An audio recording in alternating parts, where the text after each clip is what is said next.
On 5th May 2023, the members of the Education Cell of the Hynniewtrep Youth Council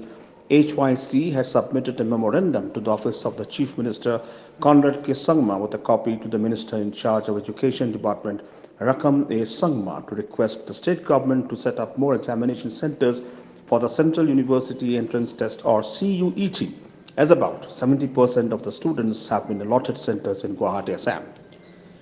The Secretary Education Cell of the HYC, Enlang Sonyan, while speaking to media persons today, informed that many of the students belong to the rural areas and are therefore experiencing difficulties as far as finances and communication are concerned. Kaliang jong ka HYC Education Cell CEC mutakasing lawan banbo ya ka jipho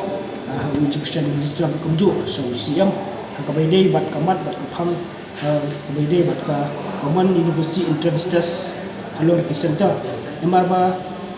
labon ki khna puli kiba haban ape ya ka entrance test ka buta ban dik puli ki jaka puli beper jong kani dari India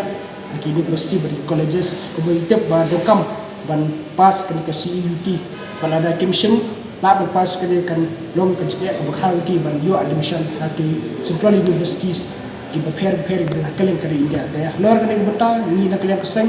agina yo ki juar ba hadu utamana ki babuni ki kena puli depo ke jelam Meghalaya kimyo ke center ban ko apa selong ki hap panet chapo nomba Guwahati sedri bugar setiskur dan ro ki kena ibha panet sedu sepo organisasi te kene ka jimbumdan ki serta ban nam ta ki kena puli juga jela hapo nomba selong ba ka jinduna juga serta kana bo jinge sikade khamtam ye ki kena nano kendong bat khamtam ye ki kena ribuan ki loyeng boduna ka yo okot nomor ba dari ki hap ni thok sedu sepo Guwahati se organisasi beskwi ki jela jo kene ka than site la mengi ka jinge ka bukrau kan lehi ki khna khamtam ki kimi ka namara ba lor la ragi khani ka bai kali ska bai sa kala long pun ka jinge ka bukrau pat ka pendu msiam pat ki khna puli jong ni gejala ban ki ni khon kan ka CUET exam na kalian keseng gila bu ada ka jitho kini ki arut ki menteri soka bandawa ba na kalian ka soka ka ban explore ya ta ka steps ba ka possibility ban set up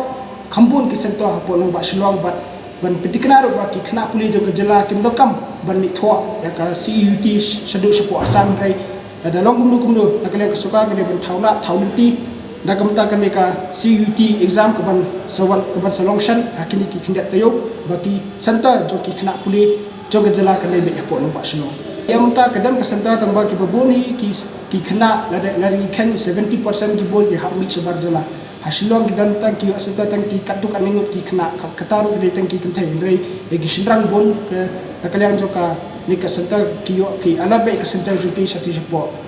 jela Assam tekani kebu ke jia ke kram ingit skam ba nakalian joka sokal ba education minister kumjuru siam unsim kya ke kemat ke bedai berkejia juki kena puli jula jela